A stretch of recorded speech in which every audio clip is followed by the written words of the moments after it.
Damn. Hello everyone, welcome to None of the Above. I'm your host Sam Sholly, and today I'm joined by David Pakman of the David Pakman Show. David, thanks for agreeing to talk to me today. My pleasure. Okay, so firstly we're going to discuss money and politics.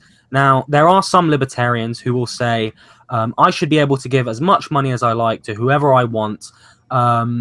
What's the issue?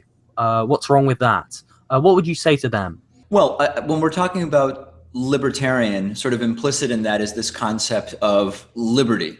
And whenever you talk about liberty or freedom, you have to talk about not only the freedom to do something, but freedom from something. And when we talk about, for example, here in the United States, religious freedom, very often those advocating for what they see as their own religious freedom are sort of implying in the solutions that they suggest that others might have lack of freedom from religion. And I think a similar analogy exists when we talk about politics and donations, and the idea that if what we believe is that every person gets one vote, and that vote, that individual should have sort of equal impact on the results of an election, you're drastically skewing that freedom to be a full participant in democracy to the extent that you believe we have one, rather than an oligarchy or a kleptocracy or some of the other terms that are now being used in the US. Unlimited campaign donations might represent the freedom of those who have the money to make those donations. And when we talk about really large donations, it's a very small percentage of the American population anyway, but it's restricting the freedom of those who don't have that money from being equal and full participants in democracy. And a common counter argument to this would be, well, hey, everybody has the same freedom to make as much money as they want and then donate as much of it as they want to politicians. The statistics and studies don't bear that out, right? Income mobility in the United States, a recent study said it's half of that in Canada, for example. The ability to move from lower class up. So only if you actually had that mobility from lower middle class to somebody who is richer would that argument apply.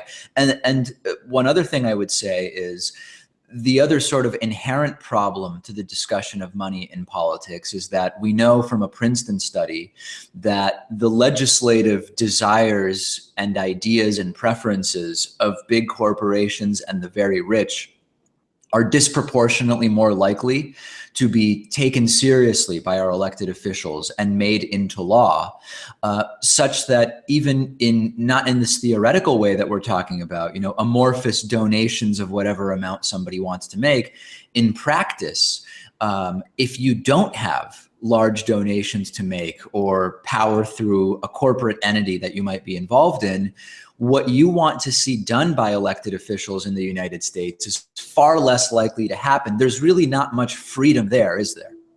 And would you accept that that perhaps is the reason why someone like Hillary Clinton, well, for the most part, was unpopular because she was seen as somebody who was taking a lot of money from corporations and a lot of large individual donations?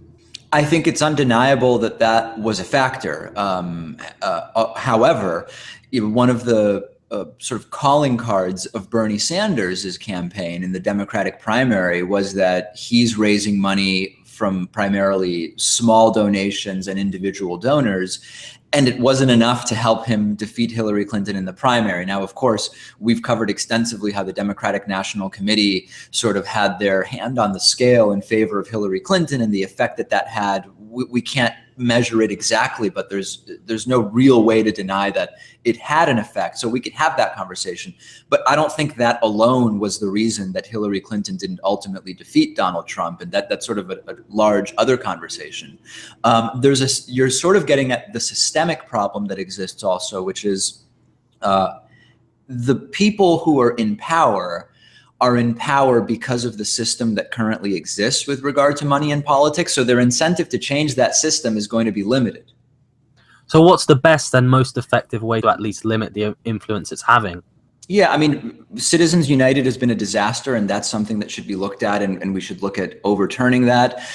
We should also look at ranked choice voting or instant runoff voting, which it doesn't directly impact the system of what's legal in terms of donations, but it does create a better framework where voters might be more willing to vote for a third party candidate without the fear that they would end up helping the candidate that's further from their political ideology. And the state of Maine passed this after the November 8th election here.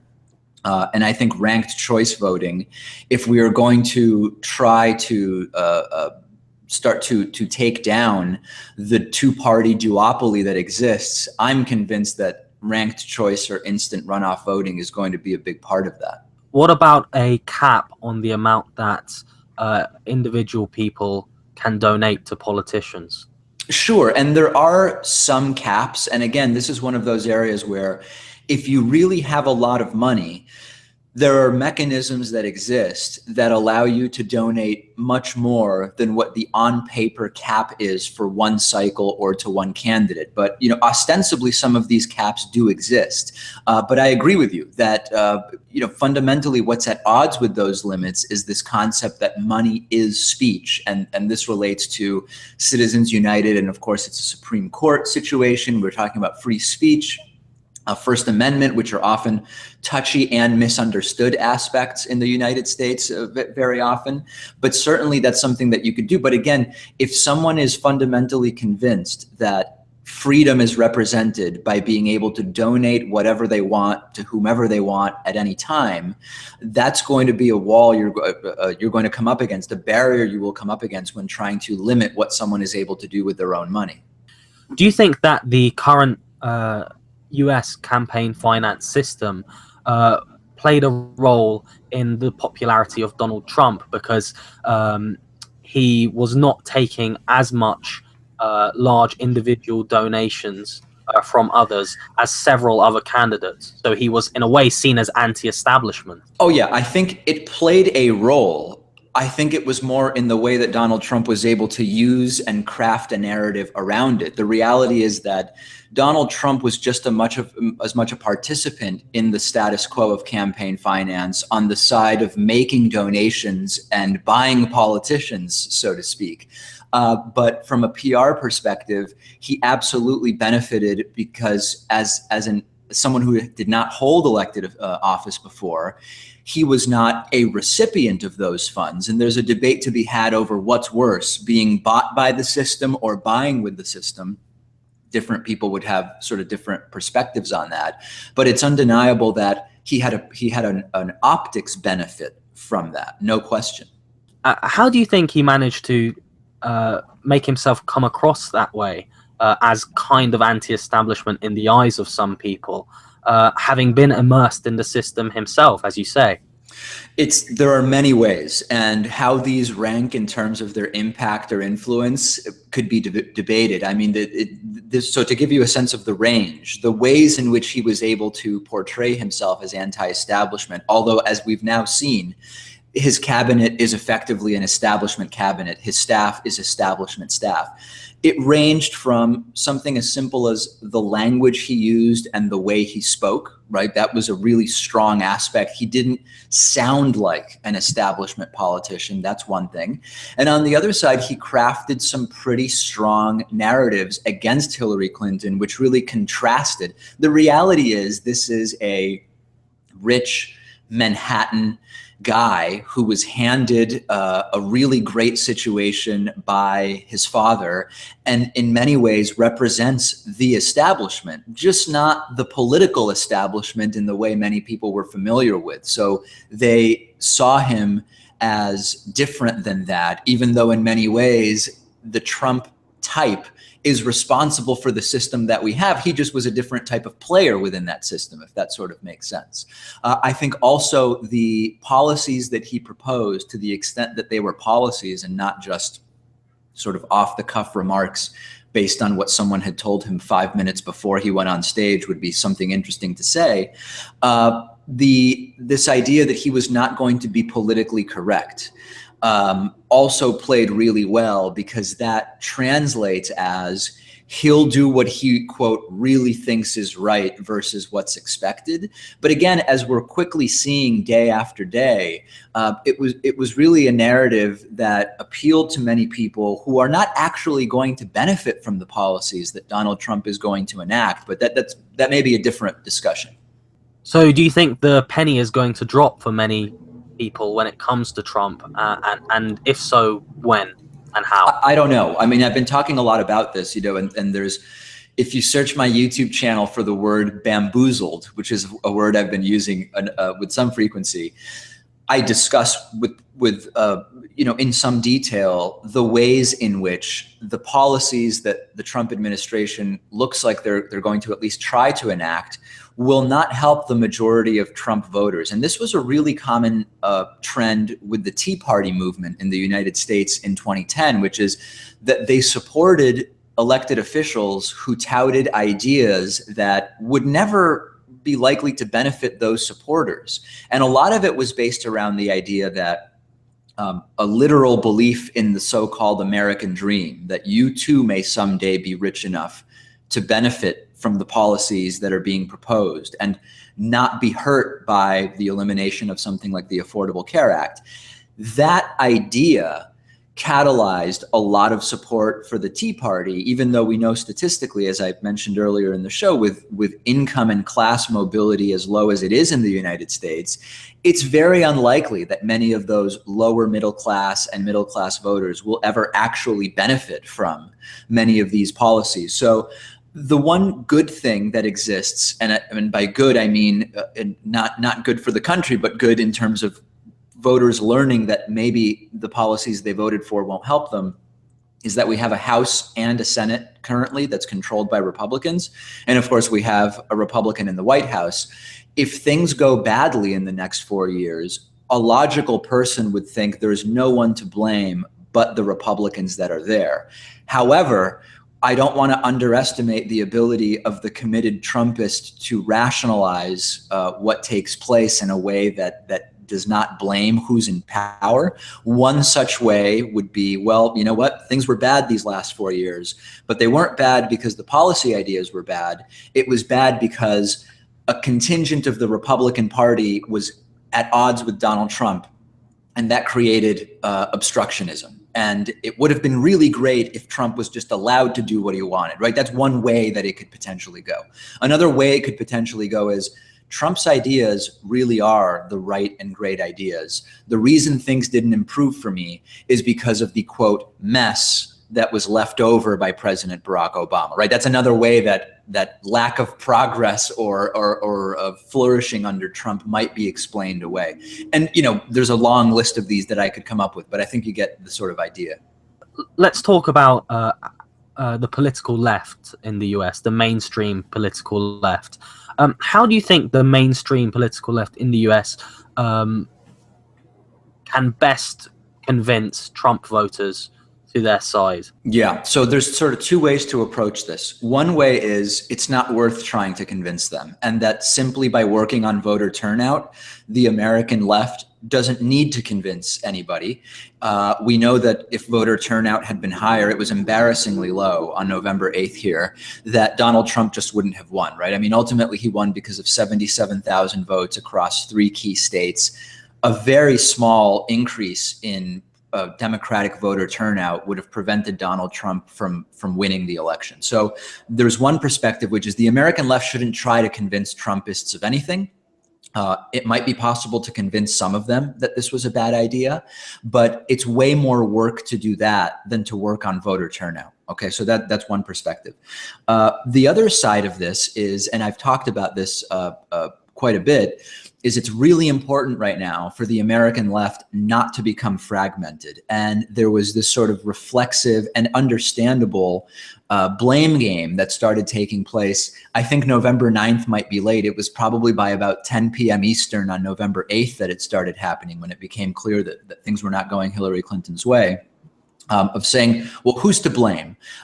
Jill Stein is to blame. Or, for example, the Democratic National Committee is to blame, or identity politics is to blame. corporate Democrats are to blame, so-called social justice warriors are to blame, etc. I think that that is something that before we even think about convincing Trump voters of X, Y, or Z, it needs to be really clear what the narrative and platform needs to be of the Democratic Party. And as someone like me who isn't a Democrat, I've never been a Democrat or a Republican, I'm unregistered in the state of Massachusetts where I live. You're not independent, you're just unregistered. I think it's particularly important to have a platform. If the most progressive candidate is going to be the Democrat, which that may be the case, it's really important to have a platform that will apply or appeal to the broadest portion of the electorate that it can. I think that the path forward has to be a message that is more about economics and what is corrupt and what isn't corrupt, what is crony capitalism and what isn't. And, just earlier, recently on my program, a caller asked me, David, you've been critical of aspects of identity politics on your program. Will you now denounce social justice warriors? And I said, no, of course not. I mean, I think that the term social justice warrior has become a sort of insult. And I think it's a term that doesn't even really apply in many cases. I think what needs to be important on the left is we recognize the ways in which minority groups have been disproportionately hurt by much of the crony capitalism and economic status quo. Let's come up with a message that focuses on these institutions that have way too much power in the United States, that have led to the concentration of wealth and income at the very top at the expense or on the backs of productivity that came from the average worker. And let's craft the message in such a way that it will have, number one, broad appeal, but at the same time have the effect of helping those most in need. And I think that if crafted correctly, and when I say crafted, I don't mean in a way that's deceptive, I mean just explained in a way that is accurate, it will have the impact of helping all of those minority groups that are understandably very concerned under Donald Trump. So this puts me at odds with a lot of people on the American left. There are those who think that we should completely ignore any aspects of discrimination and or sort of worsening the positions of minority groups. And I don't agree with that at all. And there are those who say that actually the language that is used should primarily focus on identity politics. And I also don't agree with that. So in a sense, I'm not completely on board with either side of this debate. Do you think the mainstream US political left then is too enamored with identity politics, or do you think it's not embracing it enough? What do you think should change? I don't think that there's a definitive answer to what the mainstream American left thinks or is doing, because it's not clear what the mainstream American left is, at least in this sort of colloquial sense. I mean, when you ask American voters very straightforward questions, you get sometimes incomprehensible data as a result. So, for example, if you poll Americans about individual provisions in the Affordable Care Act / Obamacare, which is the same thing, right? And even that distinction is something that's lost on many Americans. They think it's two different things. I'm against Obamacare, but the Affordable Care Act is good. Crazy, right? I mean, these are the types of survey responses that we're dealing with here. The provisions in the Affordable Care Act are very, very, very popular. But when you then go and ask people whether they want to see the Affordable Care Act eliminated, you get way more people than you should based on the popularity of the provisions that say yes. Now lately, and this may be a problem for the Trump administration, the number of people who want the Affordable Care Act repealed is very, very low. That's sort of a sidebar in terms of what's happening right now. So can we say that the mainstream, whatever group of voters, is in favor of this legislation because they love the provisions, or they're against it because they want it repealed? I don't know the answer to that. And this is why optics and PR and talking points and the propaganda war are just so important. Another example would be with gun control, right? If we talk about, and I'm getting away a little bit from the American left, but just sort of Americans, background checks for any purchase of a firearm, relatively uncontroversial, 85, 88% support for that. If we had an actual accurate representation by our elected officials of public opinion of that, we would have passed universal and total background checks for firearm purchases a while ago, but it's not happening. And that's because of a lot of the PR around restrictions on guns. So these are just some of the ways in which I think it's really difficult to say, here's what the quote mainstream American left thinks, and thus we should do X, Y, or Z. So why is the PR war, if you like, being lost by people on the left with respect to those issues? A couple of reasons. I think number one, and this is something that's a more fundamental issue, the reality of most issues is nuanced. And by its very nature, we have sort of two elements that have a sort of bias towards what end up being right-wing positions on issues. Number one is there's a sort of bias towards simplicity. If I can understand or believe I understand an issue with a very simple explanation, I'm going to have a tendency, or one is going to have a tendency to favor that explanation. So really simple example.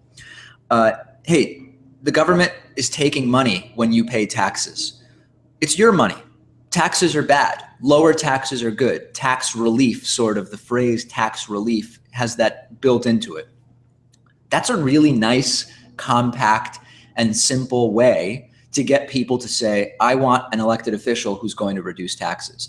Because the counter to that is not, all taxes are great, let's raise taxes as much as we can, right? The counter is much more nuanced. It's, listen, there are really good questions about what the tax rate should be, but more importantly, how those taxes should be used by the government.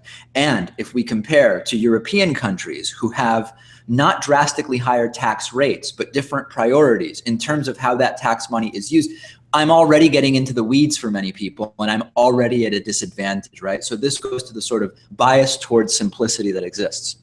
Combine this with the corporate media format of the United States, 6-minute segments between commercials, 20 seconds per guest to try to articulate their opinion, going back and forth rapid fire. You have a situation where people are inherently going to favor simpler explanations or simpler ideas, and a corporate media environment that mostly only allows for those simple ideas. Recipe for disaster. So what should the response of left-wingers be? Should it be to simplify their message more, or should it be to continue explaining their positions in that nuanced way in the hope that what they're saying will resonate? Right. So let's talk about the first idea first. Simplify the message. Thomas Frank has written a lot about this, and George Lakoff has written even more about this issue. And this is how the American left talks about issues, what the right issues should be, etc. I don't know whether just simplifying language on the left is a totally self-contained winning strategy. It would be great to have ways to discuss a lot of these issues in ways that would be, I hesitate to use the term simpler, but seemingly more straightforward, I guess would be the case. I just don't know that it's necessarily the way forward. I tend to favor what I sort of alluded to before was, you can try to change the narrative. So instead of fighting on the minutia of, well, listen, if we lower taxes, then here's what happens to the deficit and it disproportionately benefits the rich. And here's what happened when we did X, Y, or Z in this example in the past. I think if you can reframe the narrative around, hey, listen, whatever your background, whatever your religion, etc., we have a problem in this country with crony capitalism. We have a problem in this country with the work of the average person being redistributed upwards, right? The Republicans like to talk about redistribution of income to the poor. We have redistribution of income to the very rich through stock ownership and executive bonuses, all on the backs of the average worker who just goes in and clocks in and out for 45 hours a week. If you can craft a message around that, and I'm totally fine with that message, including that there are women and minorities and immigrants and whoever else that are disproportionately negatively affected by these status quos. I believe that that's a message that may have the most sort of the broadest resonance and actually help to fight back against what are really some pretty, I won't call them good, but effective narratives from the right on political issues. So where did Bernie Sanders go wrong then? Because that seems, by and large, what his message was. If you believe that the DNC's hand on the scale, so to speak, to help Hillary Clinton was the reason that Bernie Sanders ultimately lost, you could argue nothing went wrong. In other words, that it was not a fair primary. That's one perspective. I absolutely am of the opinion that the DNC was committed to helping Hillary Clinton from the get-go. It's hard to measure the absence of something, so I can't say with certitude that Bernie Sanders would have won the primary were it not for the DNC sort of from the get-go supporting Hillary Clinton. I think that some of the narratives that were created around Bernie Sanders were not particularly useful, even though the term socialist in the US is considered the least bad that it has been in a very long time. The deliberate confusion between democratic socialism, which is basically regulated capitalism with sort of a social safety net for a number of different areas of life, right? It's not actually socialism.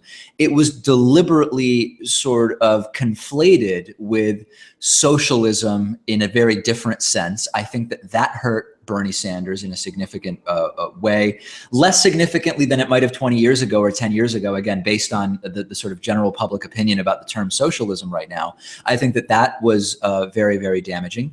And ultimately, you had circumstances where it was stacked against Bernie Sanders in a significant way, aside from the DNC, just sort of systemically. So I think the answer to the question of if Bernie Sanders had the economic message, why wasn't he ultimately the nominee? It sort of depends on what you believe took place during the however many months it was of the primary.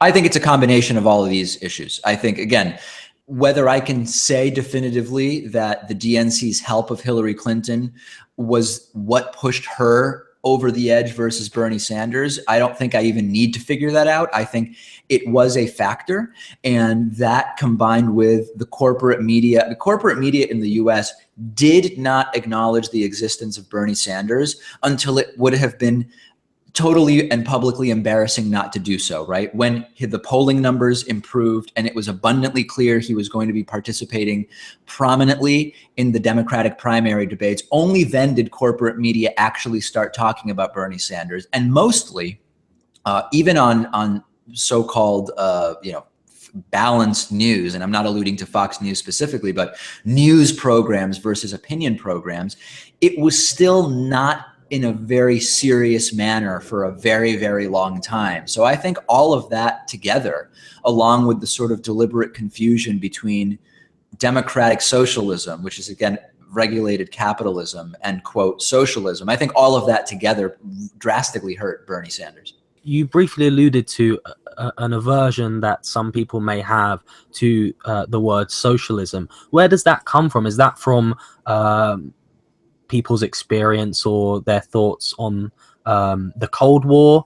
I think that although if you asked most people whether their skepticism of socialism is because of the Cold War, I think most people would say no. However, I think it's undeniable that the environment that was created by the Cold War has had the leftover impact of sort of pervading society in a way that lots of people hear socialism and they think communism and don't necessarily understand the difference. I think that's sort of number one. So the sort of environment that was created, the predisposition that was created by the Cold War is a factor.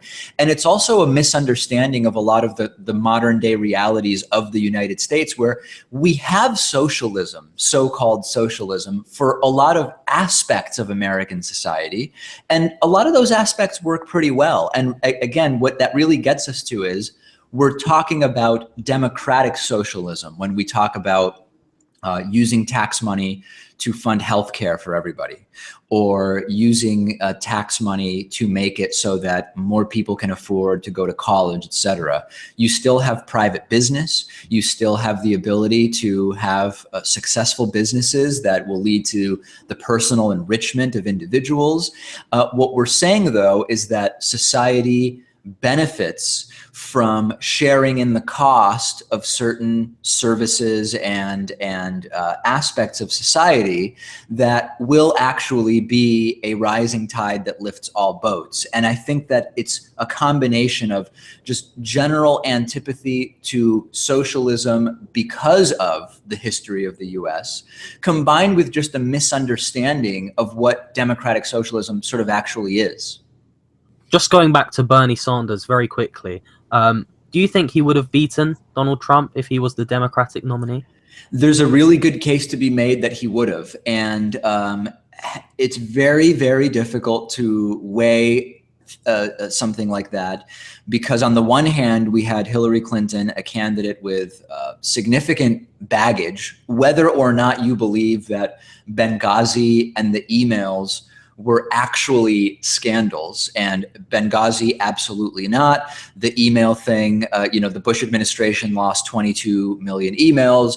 Colin Powell, Secretary of State, used a private email server. We found out that up until a few days ago here in the US, Steve Bannon and Kellyanne Conway and others involved with the Trump administration were also maintaining private emails through the Republican National Committee. It was drastically overblown, but undeniably it had an effect. So if you say, hey, if you had a candidate without that, like Bernie Sanders, we're only talking about 77,000 votes in 3 states that had to go the other way.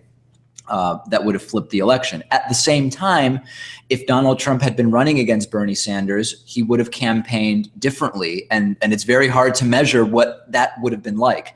I think someone who says that the Democrats would have had as good a shot against Trump with Bernie Sanders than Hillary Clinton are probably right. Finally, you talked about left-wingers in the US needing to improve the message they present to people and their PR campaign. Do you think that sort of change is achievable from within the Democratic Party? It really depends on whether there's a sort of recognition of what went wrong and the ways in which some strategic elements of the Democratic Party don't work. And to sort of go back to the identity politics example, you can be, in the way that I am, incredibly cognizant and concerned about the ways in which different minority groups are disproportionately hurt by the status quo of American politics and our economic system, etc. And recognize that the sort of concentrated focus or attempt to appeal to people based on identity is not a winning strategy, right? That's sort of where I am.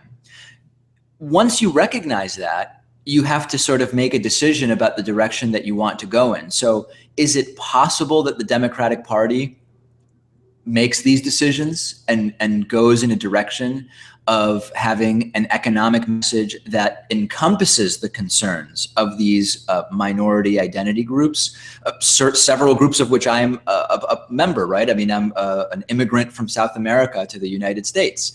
I'm a minority in that I'm also a Jewish, a religious minority, although I consider myself more sort of culturally Jewish. I'm not a religious person in any way. So I understand those concerns, but I also recognize that it may be difficult for me to bring in others into my way of thinking if I only focus on my identity as a Jewish person or as a South American immigrant who learned English as a second language or whatever.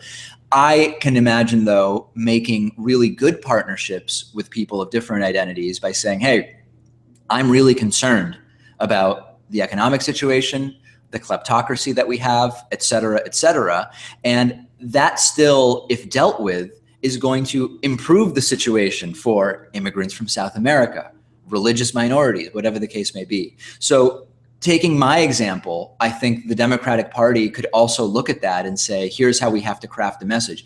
I don't know how, the Democratic Party, like the Republican Party, these are huge, huge institutions. How quickly can they really move, right? We're already only 10 months away from the beginning of the 2018 midterm election cycle, where a third of our senators and all of members of the House of Representatives will be up for re-election.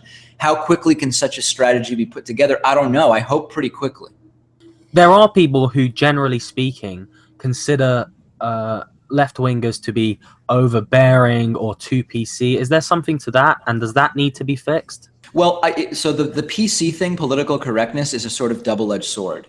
I have been critical of what I describe as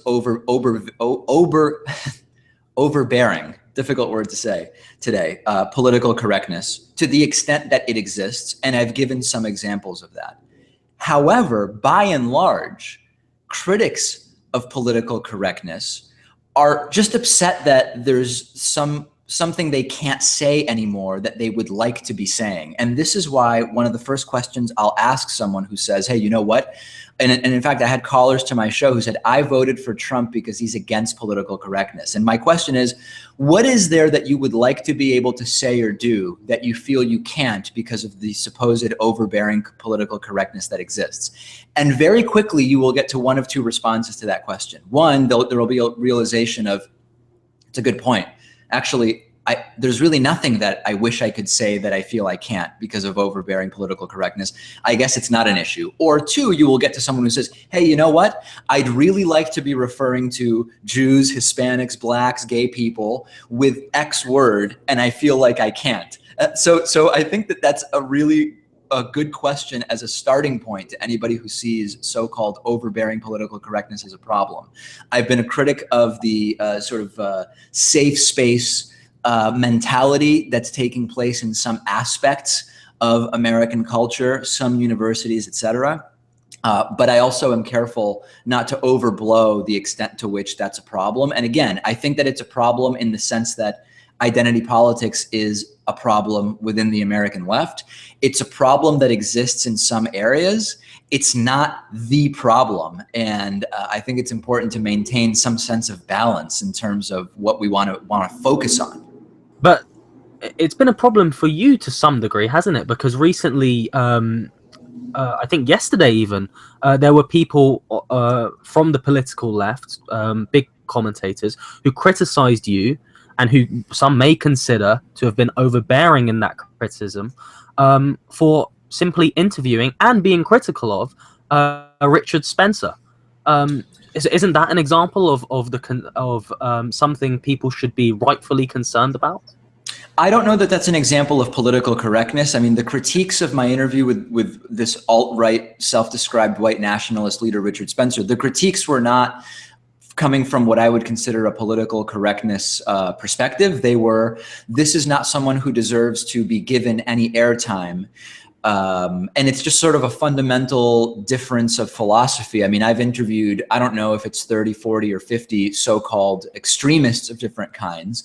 And my perspective is, I'm not saying, hey, take an hour of my show and just parrot your propaganda in a context that suggests I support you or agree with you. The context is, I am a progressive. I am completely and clearly against many of the ideas of the people that I interview. And the context will be, how did someone get to believe what it is that they believe? Let's explore how that is. Now, there are people, and this is a legitimate debate, even in what I consider to be sensible communities, should individuals with deplorable beliefs be no platformed, or should their beliefs be heard and understood so that they can better be fought against and we can be aware of them?